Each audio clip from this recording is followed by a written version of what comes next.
Anti-cult orders established on children's blood. Exposing anti-cult terrorism.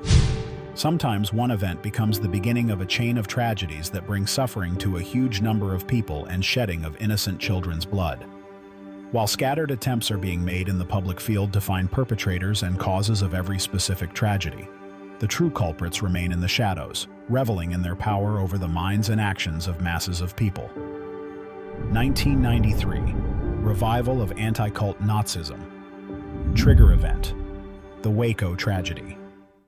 On February 28, 1993, the FBI and the U.S. National Guard forces besieged members of the Branch Davidian religious organization in their Mount Carmel compound near Waco, Texas.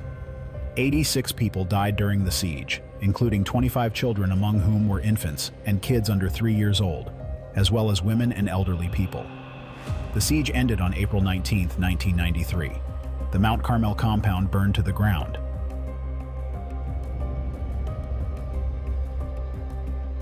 During the siege, negotiations were held with the organization leader David Koresh.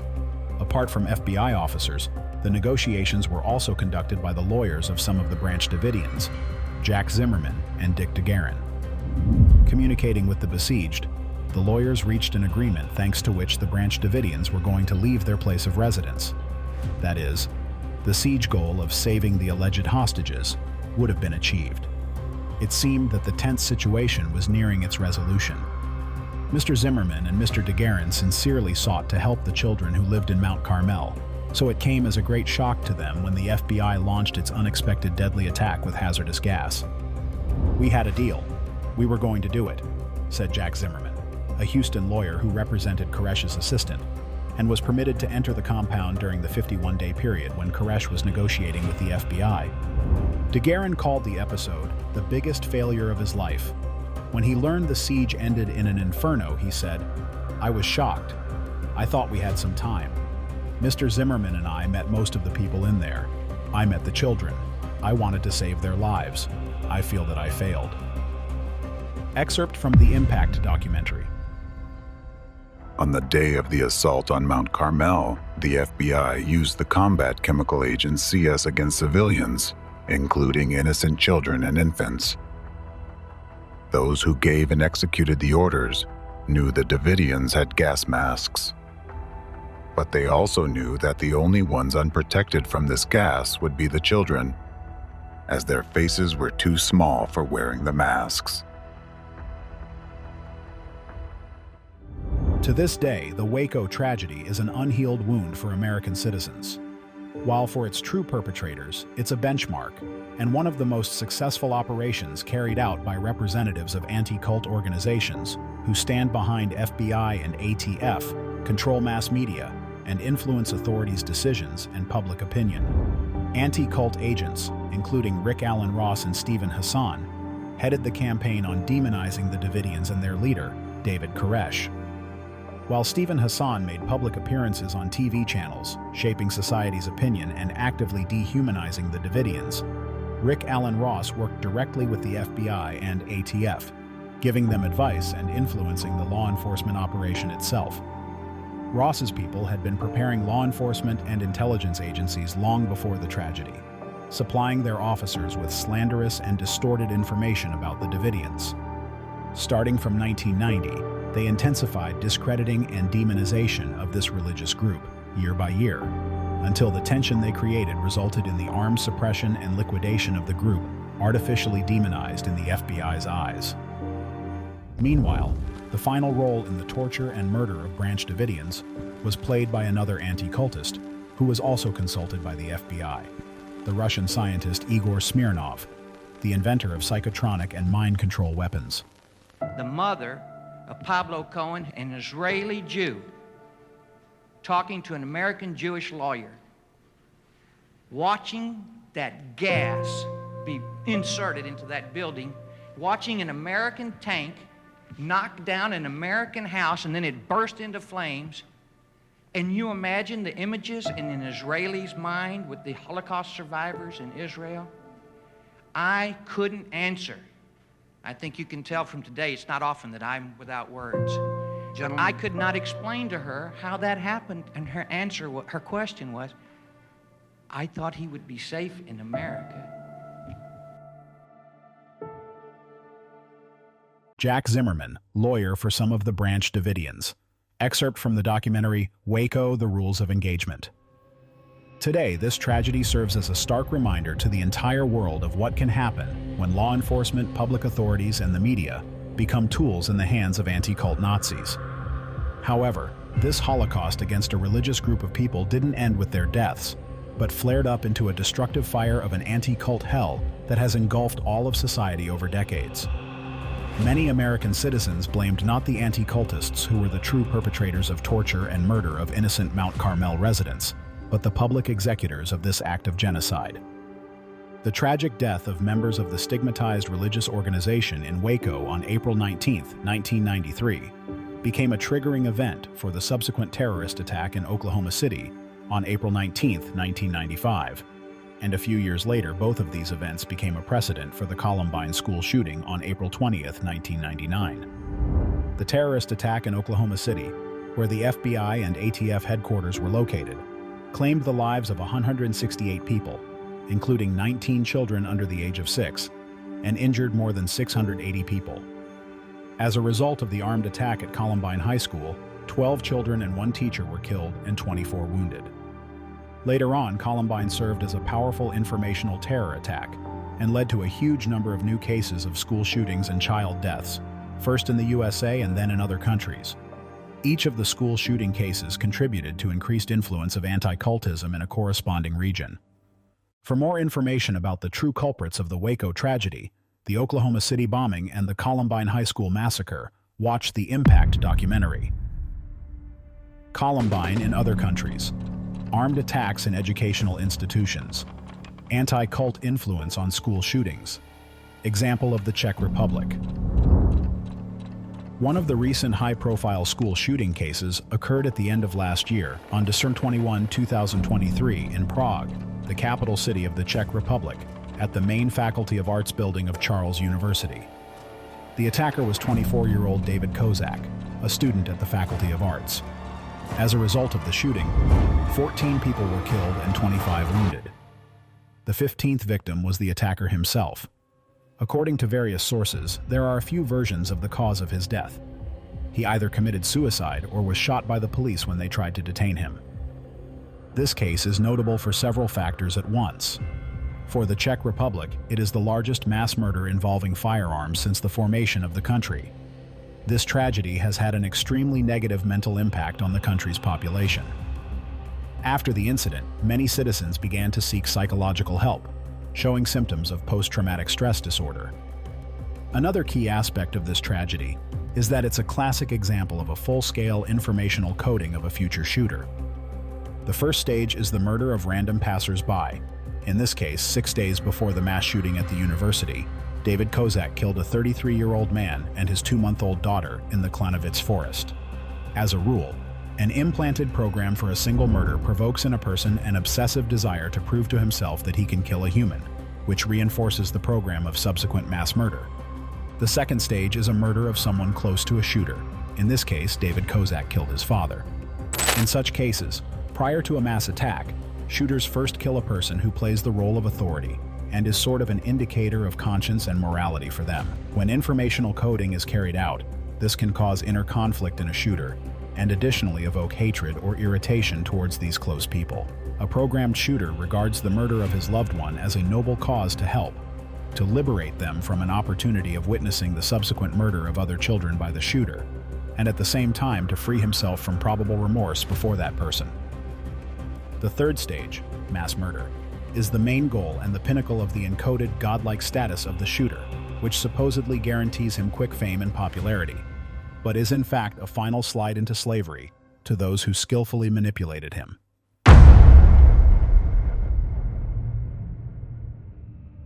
There are many techniques of informational coding or programming. One of them is the method of puzzle coding described in the Impact documentary. Additional information about various methods of manipulative influence in the information field is disclosed in the article, Execute Not Pardon, Where Should the Comma Be Put? The next key aspect seems to be a coincidence at first glance, but when you analyze school shooting cases in other countries, e.g. in Russia, such coincidences turn into an obvious pattern. Here we're talking about the presence of widespread long-term anti-cult influence in the region where the tragedy occurred, or even a direct connection between representatives of anti-cult organizations and the educational institution where school shooting took place, or people who could potentially be connected with the shooter. By coincidence or not, Charles University, where David Kozak committed his armed attack on December 21, 2023, is actually an institution that is currently the abode of the Czech anti-cult movement, representatives of the Czech anti-cult movement, Masonic Lodge, and anti-Semitism. In 1993, an organization called Society for the Study of Sects and New Religious Movements was established on the basis of the Hussite Theological Faculty of Charles University. Its founders and participants were the leading anti-cultists in the Czech Republic. Some of them are professors at the same university, e.g. Zdeněk Vojtíšek, head of the Religious Studies Department of the Hussite Theological Faculty, and associate professor at the Religious Studies Department of the Evangelical Theological Faculty, Charles University, and Ivan Odilo Štampak, chairman of the Society for the Study of Sects and New Religious Movements, who has been teaching theological and religious subjects at the Evangelical Theological Faculty of Charles University since 1996. In 1991, Ivan O. Štampak became a member of the Masonic Grand Lodge of the Czech Republic, as he himself publicly declared. His interest in Freemasonry can be traced in one of the editions of Dinger magazine, whose editor-in-chief is Zdeněk Vojtíšek. Yet Ivan O. Štampak is hardly the first or the last among representatives of the anti-cult movement who were or currently are members of a secret lodge or a secret brotherhood. A connection with Freemasonry was also attributed to the anti-cultist Friedrich Wilhelm Hack, vice president and co-founder of the international anti-cult organization Dialogue Center, and a direct successor of Walter Knuth, a Nazi ideologist involved in the formation of the Third Reich. One of the reasons why Hack was accused of being connected with Masons was the Bernhard Bayer Medal awarded to him by the United Grand Lodges of Germany, Vereinigten Großlogen von Deutschland, in 1982.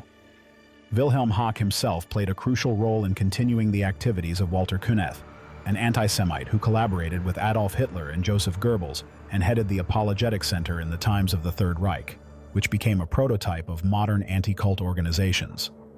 More details about the Nazi activities of Knuth and his followers, including Wilhelm Hack and his brother in faith Johannes Aagaard, are given in the film The Impact.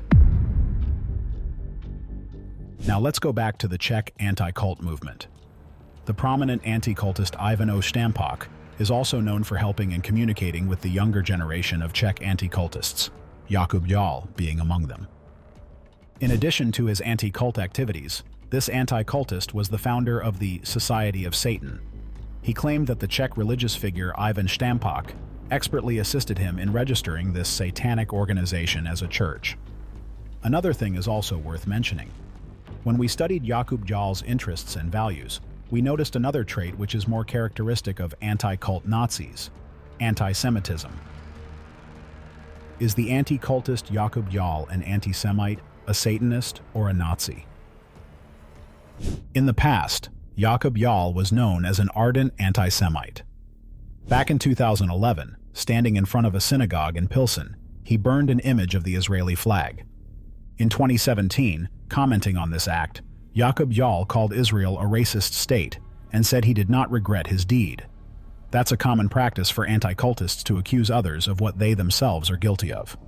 The anti-cultist Jakub Jal should recall the lessons of history when, on April 26, 1933, the then anti-cult leader Walter Knuth submitted a report to the Federal Church Administration in Berlin. In this document, entitled The Church and the Jewish Question, he called for the elimination of Jewry, which, as he said, was a foreign cell in the body of Germany. This report had a strong influence on the ultimate adoption of the Nazi anti-Semitic policy. So whose follower is actually Jakub Jal?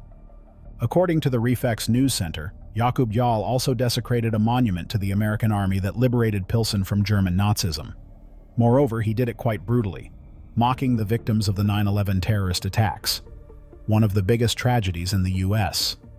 The monument itself resembles the two towers of the World Trade Center.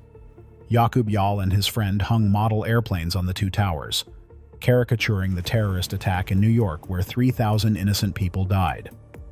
The monument desecration took place on the tragedy anniversary, exactly 10 years after the terrorist attack, on September 11, 2011.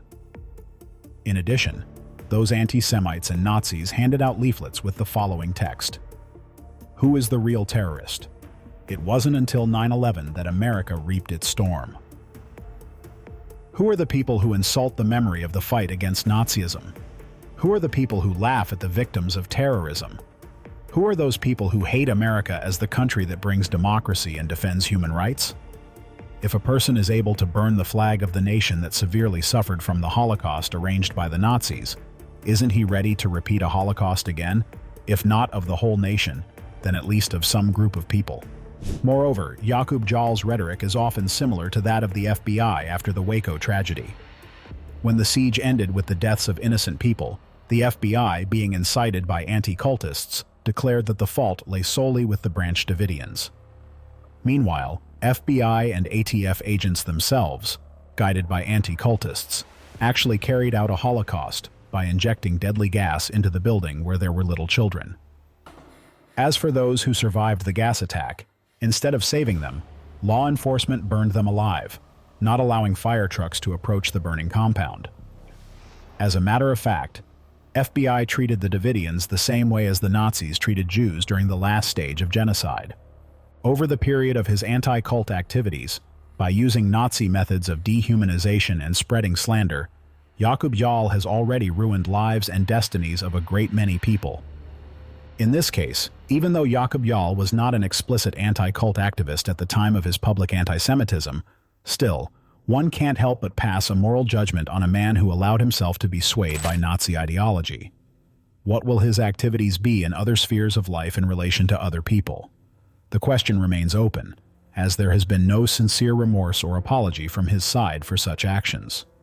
As for repeated violations of all human rights, systematic breach of the law and his country's constitution, use of Nazi methods to discriminate law-abiding citizens, and genocide against undesirable organizations, such cases abound in his practice. Jakub Jall is a student at Charles University that has been mentioned several times in this article. His specialty is religious studies, and he is connected with other students of this university who study at various faculties, including the Faculty of Arts, where the Prague shooter studied, and the theological faculty. Many of them, along with other current students and graduates of Charles University, have been noticed among the new generation of Czech anti-cultists. In this regard, a question arises to the leaders and founders of the Czech anti-cult movement who teach at Charles University, in particular, Zdeněk Wojtyszek and Ivan O. Štampak. Is the creation of a youth anti-cult army associated with them in any way? Or have these anti-cultists and part-time professors simply set an example for students of how Nazi methods can be used, how laws can be broken with impunity to decide the lives of innocent people, their choice of whom to believe, what convictions to have, and whether to participate in certain organizations or religious groups? Or is it sort of a training on how to undermine the foundations of democracy in their country, and subsequently demoralize and destroy it? What do those professors teach their students? The same questions arise after comparing the situation in the Czech Republic with the situation in Russia, where anti-cult leaders such as Alexander Dvorkin and Roman Silantiev recruit their own youth university armies of anti-cultists. Russia, the search for new anti-cult Nazis, the rise of school shootings. One of the leaders of the anti-cult movement in Russia is Roman Silantiev. To fit all organizations disliked by Ratzers, the Russian Association for the Study of Religions and Sects, into a single anti-cult rhetoric and equate them with real criminal terrorist organizations, Roman Silantiev invented a new scientific discipline called destructology. He himself did not hesitate to admit this. Well, yes, 2 years ago I came up with a new applied science. Many doctors of science are guilty of doing that. It's considered that you're not a real doctor unless you invent some new science. R. Silantiev. It's a kind of greatly expanded sexology that allows us to deal not only with cults and sects, but also with mages, psychocults, youth subcultures, terrorists, and generally everything that is dangerous to the human soul. R. Silantiev. The person who invented it also became its leader. In early 2019, a laboratory of destructology was established at the Moscow State Linguistic University, MSLU, and the MSLU professor, R.A. Silantiev, became its head. If there is a science, there must be scholars in this field. A year before that, in 2018, courses for training new destructologists were launched under the program Fundamentals of Destructology. The approximate age of the new destructologists is indicated as starting from 20 years old, but it can be as young as 14. Among other things, this laboratory also studies the phenomenon of the Columbine subculture. The topic of school shootings has become a central focus in the speeches and activities of anti-cultist Roman Silantiev, who does not hesitate to link it with the supposedly destructive influence of new religious movements on Russian youth, movements that anti-cultists label as sects or cults.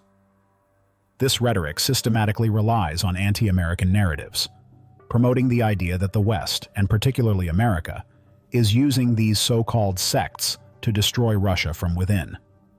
At the same time, Roman Silantiev notes that this phenomenon, school shooting, is not so complex as to require any kind of super-fundamental research. This raises the question of whether this anti-cultist has indeed not delved deeply into the issue and is merely using it as another propaganda tool to blame the West and America for everything, instead of ceasing to tighten the coil of repressions in his own country and oppressing its citizens. Or if there is a more serious motive to conceal the true culprits behind the phenomenon of school shootings, who may actually be residing and operating within Russia as well. Today, Russian media deliberately spreads the narrative that the cause of mass school shootings in Russia is the influence of similar incidents in the United States. To implant this idea in the masses, the same image of such a crime, Columbine, is most often used. In news reports about school shootings in Russia, you will frequently find a parallel drawn specifically with the Columbine case, trying to divert attention and shift all the blame onto the allegedly bad example set by the United States, the hidden shadow force, who is the ideological mastermind of anti-cultism and terrorism, intended to create a visible image of an enemy, obscuring its own tracks behind mass shootings in both Russia and America, behind the Columbine tragedy and the phenomenon of school shootings as a whole. Roman Silantiev also does not hide the fact that he cooperates with the FSS. School shooting. Example of Russia. The beginning of the school shooting epidemic in Russia is commonly traced back to the armed attack by 10th grader Sergei Gordayev at school number 263 in 2014 in Moscow. As a result of the incident, a school teacher and a security guard were killed, and another police officer was injured. Let's examine this case from several perspectives. The first and obvious fact in this school shooting is its dissimilarity to other subsequent school shootings. This is not a classic case of complete puzzle coding of an individual, as described earlier in the example of the Prague shooter. However, this case reveals many important nuances too. According to the news portal Izvestia News, the attacker's grandfather was an FSS general, and his father worked at the classified Federal State Budgetary Institution Research Institute, Ether. At home, Sergei was forced to read religious books and memorize prayers. According to his friend, Sergei repeatedly spoke about orthodoxy before the event, and often mocked other religions. He also was writing stories about people with immense power, those who could decide the fate of others, indicating that he was definitely influenced by a wave of informational coding, though for some reason, the coding program was not fully completed. As noted in the article, Execute Not Pardon, where should the comma be put? If, for certain reasons, a potential shooter lacks several information code pieces to complete the puzzle picture, while a subconscious command to commit the crime is already present, and bipolar affective disorder has already developed, the teenager, on the one hand, gets activated, but, on the other hand, stops at the first stage of school shooting and commits a lesser crime. Typically, this involves killing one or a few people. As mentioned in the Impact documentary, since the initial waves of information coding have a wide radius of impact, certain embeds, parts of the program for mass shootings, infiltrate the subconscious of all affected individuals. What happens to a person in this case? Hidden directives start acting in their subconscious, conflicting with their conscious goals and aspirations. As a result, internal conflict and resistance emerge within the individual. This conflict, triggered by the implanting of foreign elements into the subconscious, eventually manifests as bipolar disorder. Representatives of anti-cultism cannot avoid provoking such conditions when they initiate preparatory waves of coding for school shootings, because this forms the foundation for further imposition of other waves, ultimately launching the program. One more fact stands out in this story. Despite the fact that Sergei had been an excellent student since first grade, was about to graduate with an honors medal, and his family was religious, he himself had talked about wanting to become a gangster for 2 years in a row before the incident. It was only right before the incident that he told his friends he had a serious argument with his parents, lost his faith and purpose, and no longer wanted to be a gangster. The prolonged struggle between the fear of death and the desire to wield immense power over others' lives. The internal conflict of extremely opposing life goals, along with the evident internal doubts and hesitation, all point to the presence of incomplete informational coding. During the incident, Sergei Gordeev felt the influence of a third force over his will and mind and even tried to resist it, attempting to bring some awareness into his conversation with his classmates. "Guys, is this a dream or not? I just can't wake up. I'm crazy. I've lost my mind," he repeatedly said. What is most definitely accurate about this story is that Sergei wasn't lying when he said he wanted to die. Unlike a classic case of complete informational coding, he didn't kill his parents the night before, even though they had a serious argument. Since he planned to die, he wouldn't have to face them and see the pain and shock in their eyes caused by their child's actions. Unfortunately, this high school student was yet another victim of informational coding. His classmates were only saved because the coding was not completed, leaving him with some awareness and an attempt to resist the internal pressure. The desire to control other people's lives that played a role in this tragedy is part of the program of being godlike, which anti-cultists implant in the subconscious of future shooters. But in reality, these architects of consciousness and experts in mind control employ cynical and cruel manipulation and control tactics against these children, who are as much victims as the kids whom they, brainwashed and coded, will end up killing. Those shooters who survive are left with no future, deprived of everything they once aspired to and had before the informational coding. They are merely victims, deceived, manipulated, and used by the anti-cultists, who cynically observe it all from the sidelines and revel in their own godlike power, while being up to their necks in children's blood. Although the incident itself occurred in early 2014, the final court decision in this case wasn't reached until 2016.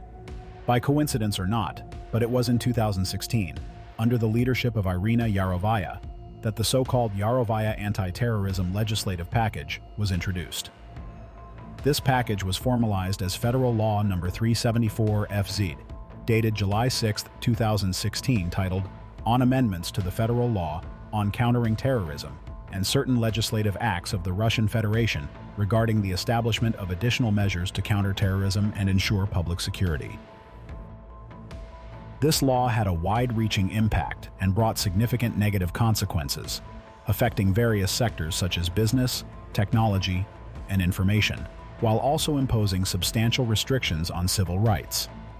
Among the many changes purportedly aimed at countering terrorism, specific points in the law are particularly relevant to this discussion, as they assist anti-cult representatives in their fight against new religious movements, specifically the clause on missionary activities. International terrorism. A new article on international terrorism was introduced. This addresses terrorist acts abroad where Russian citizens were harmed, committed, with the aim of disrupting the peaceful coexistence of states and peoples or directed against the interests of Russia. According to the rhetoric of anti-cultists, any organization labeled a sect or cult is inherently, in their view, engaged in destructive activities against Russia. The law provides for punishments up to life imprisonment. Missionary activities. The Yarovaya law significantly expanded the scope and penalties of previous laws on religion and combating extremism. The law classifies the spread of religious beliefs or invitations to religious services as illegal missionary activities if conducted outside officially registered places, including private homes or through the internet. It specifies what constitutes missionary activity and how it can be legally conducted. Each missionary must carry documentation proving that they have been officially sent by their church or religious group. Moreover, the church or group will be held accountable for the actions of its missionaries. Alexander Dvorkin and his army of anti-cultists, Anticult Nazism, under the protection of a secret brotherhood. Another prominent leader in Russia's anti-cult movement is Alexander Leonidovich Dvorkin, the president of the Anticult Organization, Ratzirs. He is also a professor and head of the Department of Sect Studies at the Orthodox St. Tikhon's University for the Humanities. In addition to teaching students at this university, Dvorkin has spent the past 30 years traveling across Russia and beyond, giving lectures to students, educators, and law enforcement agencies. Beyond his lectures, systematic anti-cult work is carried out under the Department of Sect Studies, which Dvorkin heads.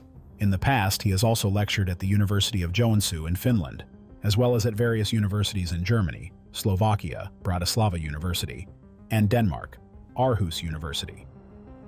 When you examine the rhetoric of Russian anti-cultists and their focus on working with university students, you start to grasp the scale of how they're nurturing a new generation of anti-cultists.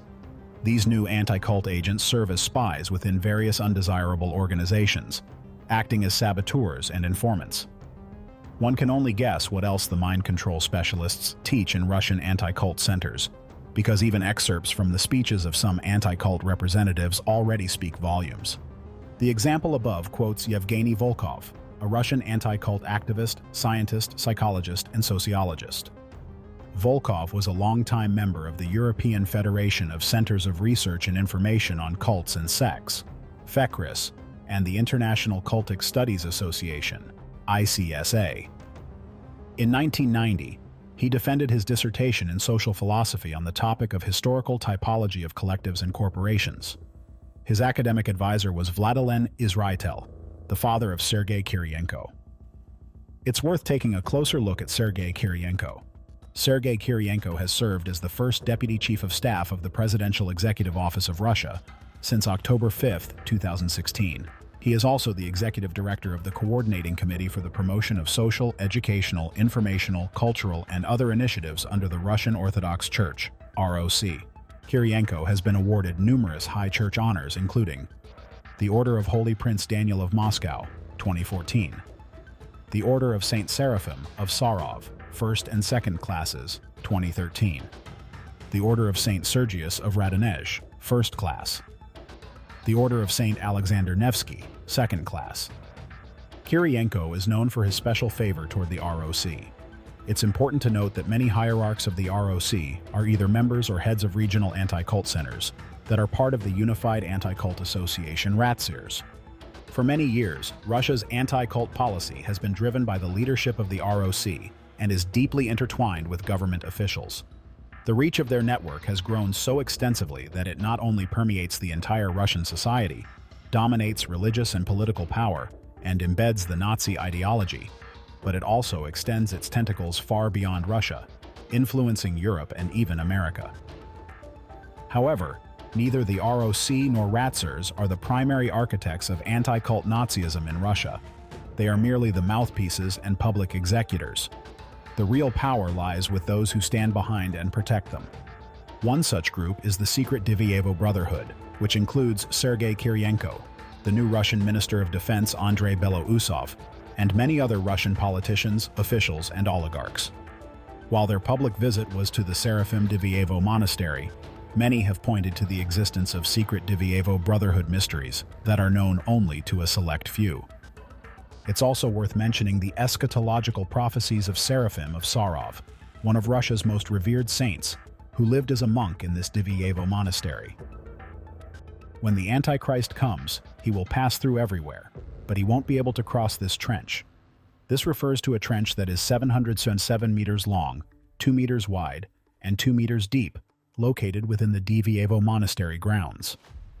Some believe that the legend of this trench and the imminent arrival of the Antichrist is what caught the attention of this secret brotherhood. Patriarch Kirill also mentioned the fight against the Antichrist, comparing it to the war between Russia and Ukraine, or more precisely the West and America behind Ukraine. And the war is not yet lost. It is crucial that our country, relying on its centuries-old spiritual and cultural traditions, having formed its own code of moral values, be capable, in some sense, to lead this resistance. I'll say an unbelievable word now, against the Antichrist, Patriarch Kirill said. Similar narratives were once evident in the speeches of Adolf Hitler. Thus did I now believe that I must act in the sense of the Almighty Creator. By defending myself against the Jews, I am doing the Lord's work, Adolf Hitler wrote in Mein Kampf.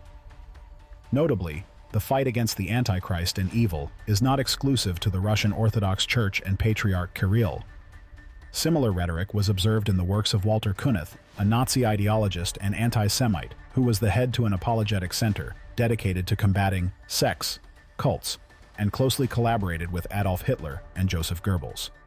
In his 1975 book, Kunneth condemned the activities of the World Council of Churches and other organizations that advocated for humanity, the unification of mankind, pluralism, and human freedom, which he claimed could hinder the global proclamation of the gospel all around the world.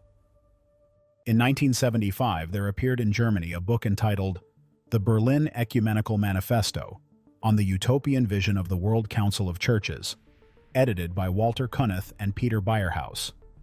The book attacked not only the World Council of Churches, but also the Lutheran World Federation, World Student Christian Federation, certain Roman Catholic groups, the German Evangelical Kirchentag, Taizé, and to some extent even Lausanne.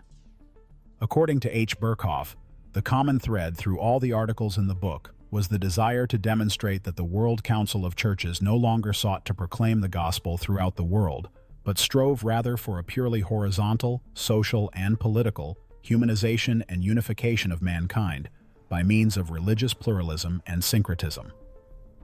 Unwearyingly, the authors point out again and again that with such a program, the World Council of Churches is on the way to Antichrist. They believe that the last days are just around the corner, and that in the decisive hour, the World Council will stand on the sides of the enemies of Christ. Another unifying characteristic of modern European and Russian anti-cultists is anti-Americanism. In addition to fighting the Antichrist, anti-Semitism, and Nazism, European and Russian anti-cultists share anti-American conspiracy theories. In Russia, narratives about the God-chosenness of the Russian people are promoted. Russia is being elevated as a nation persecuted by the West, which is seen as being led by America. Western democracy is condemned for fostering enemies of the Russian Orthodox Church's official religion, heresies, and so-called sects, cults. Similarly, among European anti-cultists, there is a conspiratorial belief in parallel American plots against Western European secularism. This was highlighted in the report by sociologist of religion, Professor Massimo Introvigne, Sympathy for the Devil, the Anti-Cult Federation FECRIS, and its support for Russian and Chinese repression of religion.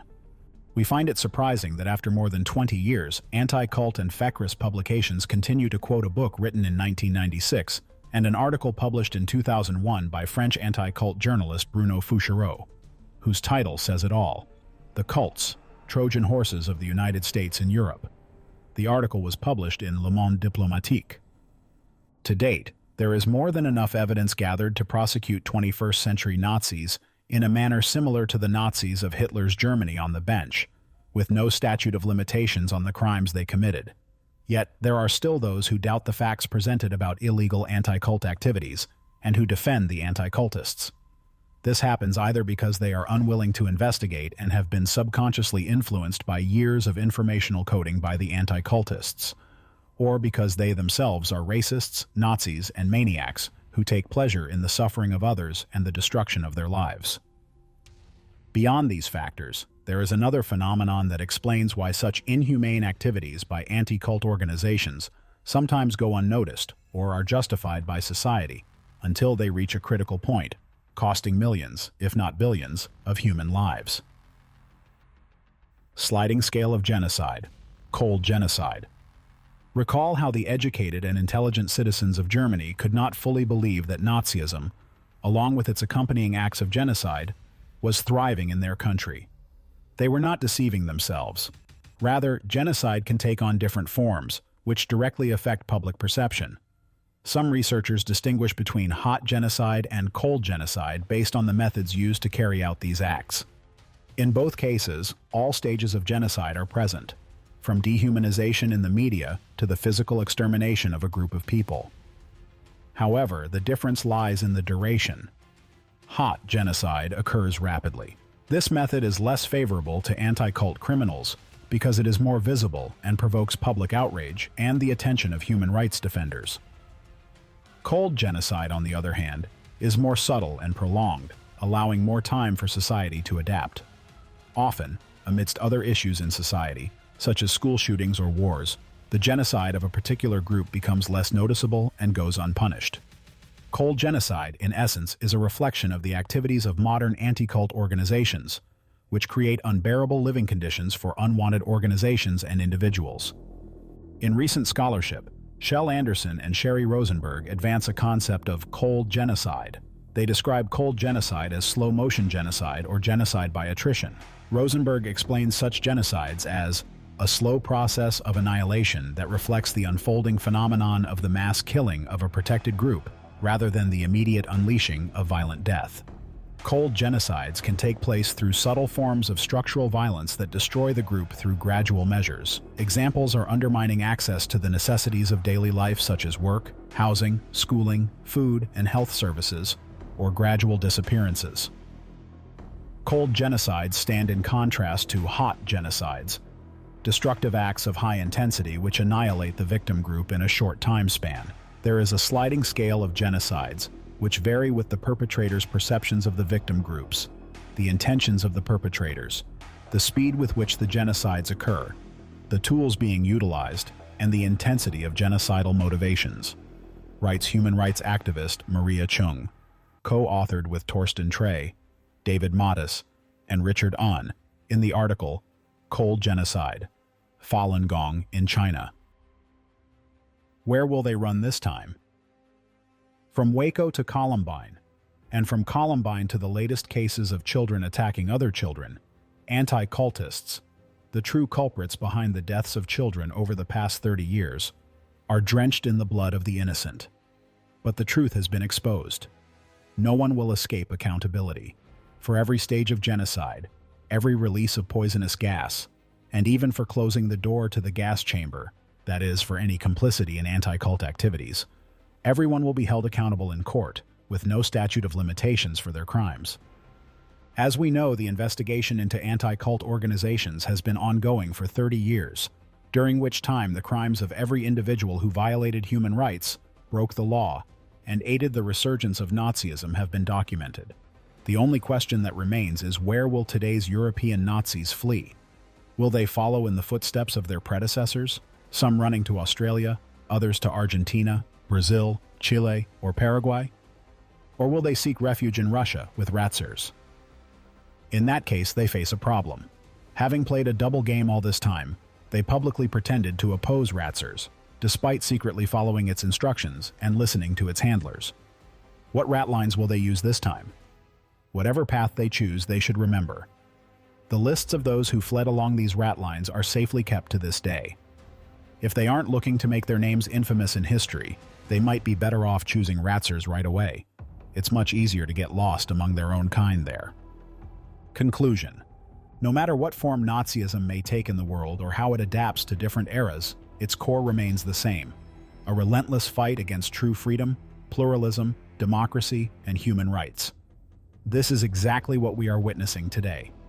Under the guise of noble causes, whether secular, such as protecting the victims of cults, or religious, like combating the Antichrist, democracy is being dismantled everywhere, even within the vast democratic European bloc.